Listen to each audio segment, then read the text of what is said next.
Hi, இன்றைக்கி என்ன வீடியோனா, already அவர் reopen அப்போவே வாட்டர் பாட்டிலும் லஞ்ச் பேக்கும் வாங்கலைங்க. இன்றைக்கி வாங்கி கொடுத்துடலான்னு போனால், சரி இந்த பாட்டில் வேணும்னு கேட்டுகிட்டு இருந்தா, அதுக்குள்ளே போயிட்டு இந்த வாட்டர் டிஸ்பென்சர் டாய் எடுத்துகிட்டு வந்து இது வாங்கியே ஆகணும்னு அடம் பண்ணிகிட்டு இருந்தாங்க. நான் என்ன பண்ணேன், என் பங்குக்கு நான் ஒரு ஹேண்ட் பேக் எடுத்து இதெல்லாம் வாங்கிக்கிறேன் அப்படின்னு சொன்னேன். அதுக்கப்புறம் இந்த லஞ்ச் பேக் தாங்க வாங்கணும். இவ அடங்கவே மாட்டா, ஒரு டாய் எடுத்துகிட்டு வந்துட்டா அதுக்குள்ளே. அதுக்கப்புறம் இதெல்லாம் வாங்கிட்டு ஸ்டேஷ்னரியில் நான் ஆல்ரெடி பென்சில் எடுத்துட்டேங்க. இந்த ஃப்ரோசன் போட்ட பென்சில் தான் வேணும் அப்படின்ட்டு அதை கையில் எடுத்து வச்சுக்கிட்டா.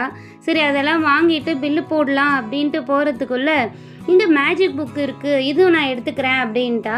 இதுதான் லாஸ்ட்டுமா, இதுக்கு மேலே எதுவும் எடுக்கக்கூடாது அப்படின்னு சொல்லிட்டு போய் பில்லு போட போயிட்டோம். இதுக்கப்புறம் நின்றுட்டே இருந்தால் வேறு எதுனா எடுத்துருவாளோன்ட்டு எல்லாத்தையும் பில்லு போட்டு வீட்டுக்கு வந்த பிறகு பூரியும் முட்டை தொக்கும் தான் இன்றைக்கி டின்னருக்கு பண்ணியிருந்தேன். இந்த வீடியோ பிடிச்சிருந்ததுன்னா லைக் பண்ணுங்கள், சப்ஸ்கிரைப் பண்ணுங்கள். பாய், நெக்ஸ்ட் வீடியோவில் பார்க்கலாம்.